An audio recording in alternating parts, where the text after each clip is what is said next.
Hello दोस्तों, कैसे हो आप सभी। मैं जुद्दीन आपका स्वागत करता हूं आपके अपने YouTube channel Azharuddin study point में। तो आज हम पढ़ने वाले हैं संधियां। तो आइए देखते हैं क्या है संधियां। तो संधि कैसे कहते हैं? तो संधि दो वर्णों के मेल को संधि कहते हैं।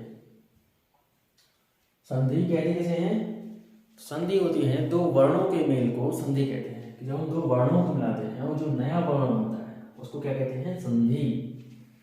तो जैसे कि देखिए, सत्य प्लस आग्रह, सत्य प्लस आग्रह क्या बन गया आपका? सत्याग्रह।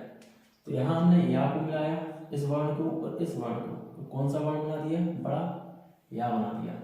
यहाँ हमने इस ता को मिलाया इस ना को मिलाया, तो ता और ना मिलकर क्या बन जाता है? आधा ना बन जाता है। इसके अलग अलग नियम हैं, अलग अलग संधियों के, तो हम एक एक करके सारे डिस्कस करेंगे। अभी देख लीजिए आप, जैसे कि ये है जगत प्लस नाथ, तो जगत प्लस नाथ का हो गया जगन्नाथ। यह है नी धन मल, तो नी धन मल यहाँ विसर्ग लगा हुआ है, तो विसर्ग का बन जाता है आधा रा, तो नी धन मल निर्मल हो गया आपका। इस प्रकार ये संधियां होती हैं। तो संधियां होती हैं तीन प्रकार की: स्वर संधि, व्यंजन संधि और विसर्ग संधि।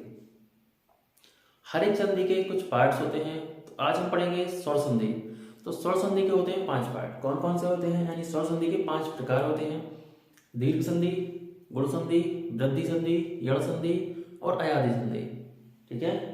तो स्वर संधि के कितने प्रकार होते हैं? 5 प्रकार होते हैं: दीर्घ संधि, गुण संधि, वृद्धि संधि, यण संधि और अयादि संधि।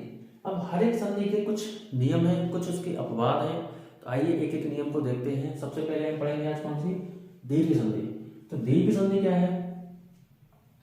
तो दीर्घ संधि कहती है कि जब मूल स्वर के बाद, तो मूल स्वर पढ़ाए थे आपको, अगर नहीं पढ़ा हो तो वर्णमाला में जाके देख लेना पिछली क्लास में। इससे पहले मैं वर्णमाला पढ़ा चुका हूँ, उसमें सारे स्वर कंप्लीट करा दिए, सारे व्यंजन कंप्लीट करा दिए हैं। ठीक है। तो कौन से हैं? मूल स्वर। तो मूल स्वर क्या होते हैं? मूल स्वर होते हैं आपके 3: आ, ई और उ। अगर इनके बाद यही शब्द आ जाए, आ ई उ के बाद आ ई उ ही आ जाए, तो इसका दीर्घ बन जाता है। जैसे जब मूल स्वर के बाद मूल स्वर आए, मूल स्वर होते हैं 3: आ ई उ के बाद यही रिपीट हो जाए, आ ई उ आ जाए, तो इनके मिलने से क्या बन जाते हैं? बड़ा आ, बड़ी ई और बड़ा उ बन जाते हैं।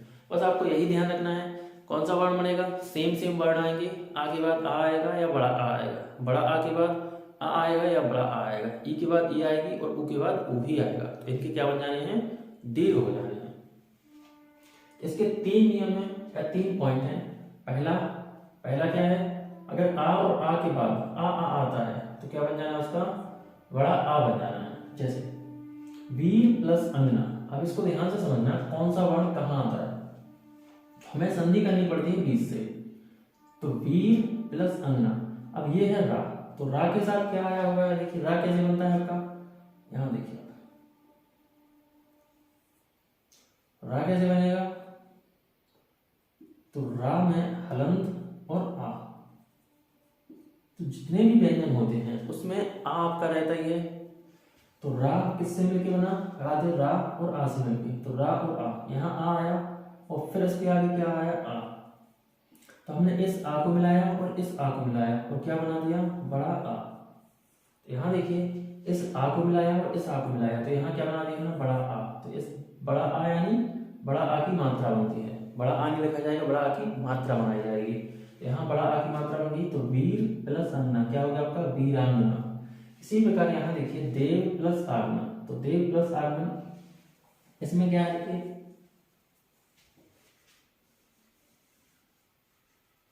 अब इसको समझिएगा, ये कैसे बना? वाह, तो बा बना हुआ है आपका आधा बा और आ। इस हमने आ को मिलाया इसमें से, और ये हमने क्या बनाया? बड़ा आ बनाया। तो इस आ और इस बड़ा आ को मिला के क्या बना दिया हमने? बड़ा आ की मात्रा बना दी, जो कहाँ लगी हुई है? यहाँ लगी हुई है देव आगमन। तो देव प्लस आगमन क्या हो गया आपका? देव आगमन। इसी प्रकार देखते हैं रेखा प्लस अंश को। तो रेखा प्लस अंश में भी क्या है? देखिए आप इसमें रेखा में खा देखिए, तो खा किससे मिलके बना? आधा खा है हलंत और फिर आ, इसमें आ है, फिर इसके बाद क्या आया आपका? ये आ आया, तो आ। तो हमने इस आ को मिलाया और इस आ को मिलाया, तो क्या बना दिया? बड़ा आ। तो बड़ा आ यानी ये बन गया आपका रेखा प्लस अंश क्या हो गया? रेखांश। इसी तरह यहाँ देखिए, यहाँ क्या है, हा है, यहाँ क्या है, आ है। तो हा किससे मिलकर बना होगा, देखिए एक एक पॉइंट को समझ लीजिए, आपको कभी भी दिक्कत नहीं होगी संधियों में। बस एक बार नोटबुक को पेन लेके बैठ जाना और ये 1 से 2 बार प्रैक्टिस कर लेना। अब ये क्या है, हा। तो हा किससे मिलकर बना, देखिए हा। तो हा हलंत प्लस बड़ा आ, फिर इसके बाद क्या है, बड़ा आ। इस बड़ा आ को मिलाया, इस बड़ा आ को मिलाया, तो क्या बना दिया हमने, बड़ा आ, यानी बड़ा आ की मात्रा। तो महा प्लस आत्मा, तो हो गया महात्मा। ठीक है, इस प्रकार ये एक पॉइंट हुआ आपका। अगला पॉइंट क्या है, ये वाला, कि अगर ई और बड़ी ई के बाद ई और बड़ी ई आएगी तो क्या उसका क्या बन जाएगा, बड़ी ई ही बन जाएगा। कैसे, देखिए इसको यहां से हटाते हैं, इसको पूरा करते हैं, इसको यहाँ देखिए, यहाँ क्या बना, छोटी ई, और यहाँ भी क्या है, छोटी ई। तो ई किससे मिलके बनी है, देखो ई तो स्वर ही है, तो ई तो ई से ही मिलके बनेगी, इसमें कोई दिक्कत नहीं। फिर ए भी क्या है, ई, तो ई और ई मिलके क्या बना दिया हमने, बड़ी ई। तो ये होगी देखिए आपकी बड़ी ई, यानी छोटी ई और छोटी ई मिलके बनी बड़ी ई। तो यहाँ कवींद्र हुआ, कवि प्लस इंद्र, कवींद्र। यहाँ देखिए इसमें ना में किसकी मात्रा है, ना किससे मिलके बना होगा, देखिए ना, तो आधा ना और ई की मात्रा से, और फिर उसके बाद क्या है, बड़ी ई, यही देख लीजिए बड़ी ई। तो छोटी ई और बड़ी ई को मिला के क्या बना दिया हमने, बड़ी ई, यानी बड़ी ई की मात्रा। तो मुनि प्लस ईश्वर हो गया मुनीश्वर। ऐसी लक्ष्मी प्लस इच्छा, यहाँ कौन सी मात्रा है, देखिए बड़ी ई, यहाँ छोटी ई। तो बड़ी ई मात्रा के, बड़ी ई और प्लस क्या है, छोटी ई, छोटी ई है, इन दोनों को मिलाया तो क्या बना आपका, बड़ी ई। ये हो गया बड़ी ई की मात्रा। देखिए वो शब्द नहीं लिखा जाता है, वरना आप कंफ्यूज हो कि वो शब्द कहाँ जा रहे हैं, छोटी ई बड़ी। तो छोटी ई और बड़ी की हमेशा क्या लगाई जाती है, मात्रा, यानी स्वरों की हमेशा क्या होती है, मात्राएं होती हैं। वो वर्ण नहीं लिखे जाते हैं, केवल किसको छोड़ के, आ को छोड़ के, और सभी की मात्रा ही लिखी जाती है। यहाँ देखिए जैसे जानकी प्लस ईस, यहाँ बड़ी ई की मात्रा है, यहाँ भी बड़ी ई की मात्रा है। तो बड़ी ई और बड़ी ई को मिलाया तो क्या बना, बड़ी ई। तो मात्राएं किसमें लगाई जाती हैं, व्यंजनों में। तो इसका में बड़ी ई की मात्रा बना दी, जानकी प्लस ईस, तो हो गया जानकीस।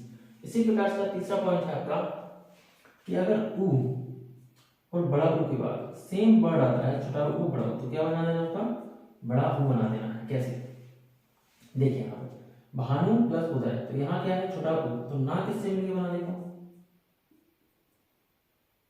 आधा ना, फिर आ, फिर मात्रा किसकी लगी है, ऊ की, तो नु। अब इसमें देखिए यहाँ क्या है, ऊ, तो ये है आपका ऊ और ये है ऊ। तो इन दोनों को हमने मिलाया तो क्या बना दिया, बड़ा ऊ। तो ये बड़ा ऊ की मात्रा देखिए, तो छोटा ऊ और यहाँ भी छोटा ऊ, दोनों को मिलाने के बाद क्या बन गया आपका, बड़ा ऊ। तो भानु प्लस उदय, तो हो गया भानुदय। अगला है लघु प्लस ऊर्मी, तो यहाँ छोटा ऊ है, यहाँ बड़ा ऊ है, तो इन दोनों को मिलाया तो क्या बना दिया, देखिए बड़ा ऊ। लघु प्लस ऊर्मी, तो हो गया लघुर्मी। इसी प्रकार बधु प्लस उत्सव, यहाँ बड़ा ऊ है, यहाँ छोटा ऊ है, इन दोनों को मिलाया तो क्या बना, बड़ा ऊ बना, तो बधुत्सव। यहाँ देखिए बड़ा ऊ है भू, यहाँ बड़ा ऊ है ऊ, तो बड़ा ऊ और बड़ा ऊ को मिलाया तो क्या बना दिया, बड़ा ऊ। ठीक है, इस प्रकार आपकी एक संधि हुई दीर्घ संधि। तो दीर्घ संधि जैसा नाम है उसका वैसा ही काम है। क्या है कि दीर्घ यानी बड़ा, तो इसमें सारे वर्ण बड़े बन जाते हैं, बड़े यानी दीर्घ बन जाते हैं। इसमें देखिए बड़ा आ दीर्घ है, इसमें देखिए बड़ा ई दीर्घ है, इसमें देखिए बड़ा ऊ दीर्घ है। तो इस संधि में आपको बीच में जितने भी वर्ण मिलेंगे, जितने भी शब्द मिलेंगे, तो वो कौन से मिलेंगे, 3 ही मिलेंगे। बड़ा आ वाला मिलेगा, बड़ी ई और बड़ा ऊ वाले, इसके अलावा आपको कोई शब्द नहीं मिलेगा। इसकी पहचानने की यही ट्रिक होती है कि जहां कहीं भी आपको बीच में, शब्दों के बीच में बड़ा आ, बड़ी ई या बड़ा ऊ मिलता है, उस जगह कौन सी संधि होती है आपकी, दीर्घ संधि। ठीक है, तो आप पहचान लेंगे, मेरी गारंटी। यहाँ अगला देखिए गुण संधि। तो गुण संधि में हमेशा ध्यान रखना कि अच्छे और बुरे गुण किसमें पाए जाते हैं। एक तो भगवानों में होते हैं, एक ऋषियों में होते हैं, एक भगवानों में होते हैं, ऋषियों में होते हैं, इनमें हमेशा अच्छे गुण पाए जाते हैं। तो जहां भी आपको एक ही मात्रा मिल जाए या ऋषि वाले मिल जाएंगे, ऋषि वाले, और जहां कहीं भी आपको क्या मिल जाए, ओ की मात्रा, तो इन सब में कौन सी संधि होगी आपकी? गुण संधि होगी। ठीक, जैसे गुण संधि का नियम क्या है? अगर छोटा और बड़ा के बाद कोई भिन्न स्वर केवल 3 होंगे, इसमें कौन कौन से होंगे? या तो आपको छोटी ई या बड़ी ई मिलेगी, या छोटा ऊ या बड़ा ऊ मिलेगा, या फिर क्या मिलेगा? अर मिलेगा, सॉरी अर नहीं, ऋषि मिलेगा। छोटी ई बड़ी मिलेगी, छोटा ऊ बड़ी मिलेगा, या फिर ऋषि मिलेगा। तो इनके अलग अलग परिवर्तन हो जाते हैं। जैसे छोटा बड़ा के बाद अगर छोटी ई और बड़ी ई मिलती है तो उसका क्या हो जाता है? ए हो जाता है। कैसे?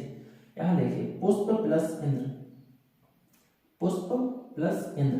तो पुष्प में क्या है? पा, और यहाँ क्या है? ई।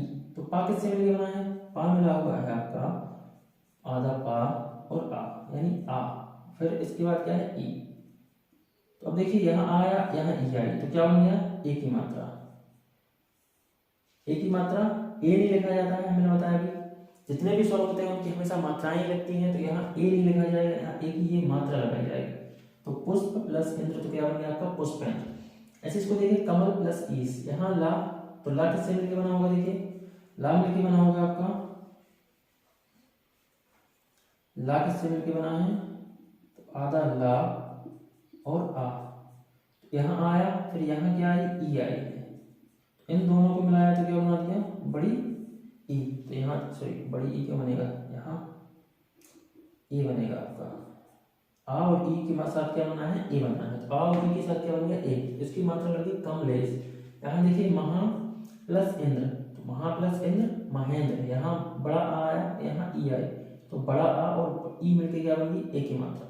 यहाँ रा का, यहाँ क्या आया? बड़ा आ बड़ी ई, तो बड़ा आ और बड़ी ई के मिलने से भी क्या बनेगा? ए की मात्रा ही बनेगी। तो यहाँ क्या बनेगा? राका प्लस ईस, राकेश।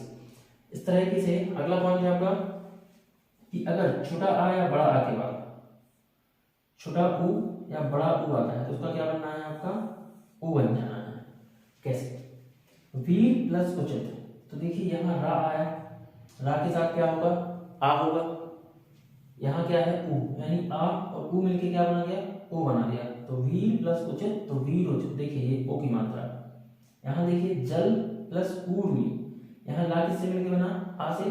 तो ला में क्या है? आ, और यहाँ ऊ, तो आ और ऊ के बाद, यानी आ और ऊ के बाद क्या हो जाना? ओ। तो आ और ऊ, ओ। तो जल प्लस ऊर्मी, तो हो गया जलोर्मी। इसी प्रकार महा प्लस ऊ, यानी यहाँ बड़ा आ है, यहाँ ऊ है, तो बड़ा आ और ऊ मिलके क्या बनाएंगे? ओ की मात्रा। तो महा प्लस उत्सव, महोत्सव। इसी प्रकार यहाँ भी देखिए, महा प्लस ऊर्मी, बड़ा आ और ऊ मिलके क्या बना दिए? ओ की मात्रा। तो महा प्लस ऊर्मी, तो महोर्मी। इस प्रकार ये पॉइंट भी आपका खत्म होता है। अगला पॉइंट है आपका कि अगर छोटा आ और बड़ा आ के बाद ऋषि आता है तो उसका हो जाना है अर आपका। छोटा आ या बड़ा आ के बाद ऋषि आता है तो क्या हो जाएगा? उसका अर हो जाएगा। कैसे? यहाँ देखिए, देव, देव में क्या है? वा, और यहाँ क्या है? ऋषि। तो वा किससे मिलकर बना होगा? आ से। तो आ और ऋषि क्या हो गया? अर। तो देव ऋषि, तो हो गया देवर्षि। यहाँ देखिए, बड़ा आ, तो बड़ा आ किससे मतलब बड़ा आ हा है, तो हा के साथ क्या होगा? बड़ा आ होगा। तो बड़ा आ है और यहाँ पे क्या है? ऋषि है। तो इन दोनों को मिलाने से क्या बनेगा? अर बनेगा। तो महा प्लस ऋषि, तो हो जाएगा महाऋषि। ठीक है, तो इस प्रकार आज 2 संधियां ही रहने दीजिए, इनको आप प्रैक्टिस करिए और याद करिए। नेक्स्ट 3 संधियां जो बची हुई हैं इसके स्वर संधि के प्रकार, वो हम अगली वीडियो में आपसे डिस्कस करेंगे, जिससे आप ये भी कर ले पूरा और वो भी याद हो जाएगा। ओके, अगर वीडियो पसंद आई हो तो वीडियो को लाइक करें, शेयर करें, और अगर हमारे चैनल पर नए हो तो चैनल को सब्सक्राइब करें, जिससे आने वाली सारी वीडियो का नोटिफिकेशन आपको टाइम टू टाइम मिलता रहे।